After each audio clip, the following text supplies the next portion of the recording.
दोस्तों, UPSC, PCSC और other competitive exams के लिए स्वतंत्रता के लिए संघर्ष में सुभाष चंद्र बोस एवं महात्मा गांधी के दृष्टिकोण में किस तरह से भिन्नता थी, थोड़ा सी नज़र हम इन पॉइंट्स के जरिए इन प्रमुख बिंदुओं पर नज़र डालेंगे।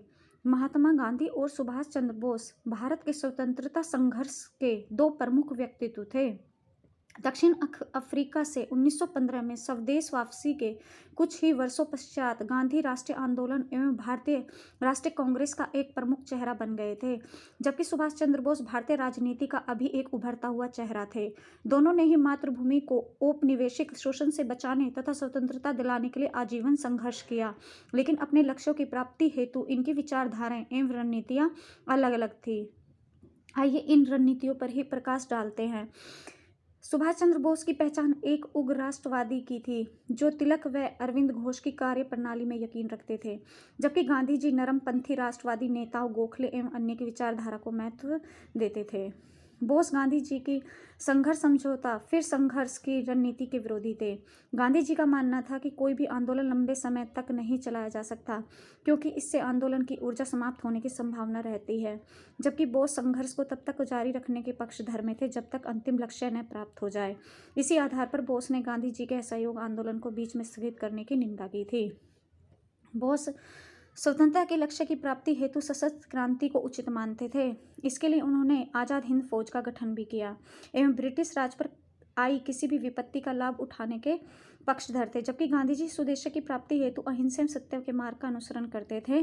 ब्रिटिश राज पर आई किसी भी विपत्ति का उपयोग अपने हित में करने की विचारधारा को नैतिक आधार पर सही नहीं मानते थे। उदाहरण स्वरूप 1939 में द्वितीय विश्व युद्ध के समय उन्होंने आंदोलन करना उचित नहीं माना। औपनिवेशिक शासन से मुक्ति के लिए सुभाष चंद्र बोस विदेशी सहायता लेने के पक्षधर थे। उनका कहना था, इतिहास में कोई ऐसा उदाहरण नहीं मिलते हैं, कई ऐसे उदाहरण मिलते हैं जिसमें विदेशी सहायता के द्वारा ही औपनिवेशिक शासन से मुक्ति संभव हो पाई है।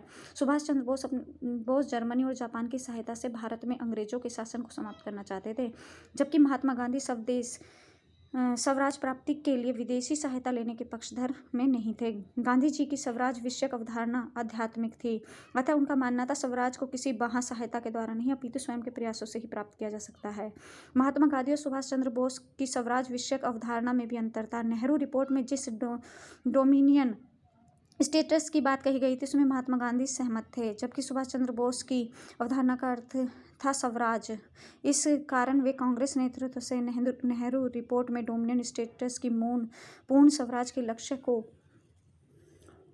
शामिल करवाना चाहते थे। आगे चलकर सुभाष जवाहरलाल नेहरू इत्यादि नेताओं के दौर में आकर महात्मा गांधी एवं कांग्रेस द्वारा शून्यवज्ञा आंदोलन में पूर्ण स्वराज के लक्ष्य को शामिल करने पर सहमति हुई। बोस के लिए साधन से ज़्यादा साध्य महत्वपूर्ण थे, जबकि गांधी जी साधन और साध्य दोनों के पवित्र होने की आवश्यक मानते थे। इसी कारण स्वतंत्र आंदोलन में गांधी जी नैतिक आदर्शवादी विचारधाराओं से प्रेरित रहे, जबकि बोस वामपंथी आदर्शों से। इसी वजह से इनके बीच विभिन्न मुद्दों पर आजीवन वैचारिक मतभेद बने रहे। तो फ्रेंड्स, ये थे सुभाष चंद्र बोस और महात्मा गांधी जी के दृष्टिकोण में भिन्नता पर महत्वपूर्ण बिंदु। Thank you for watch my channel. Like और सब्सक्राइब करें।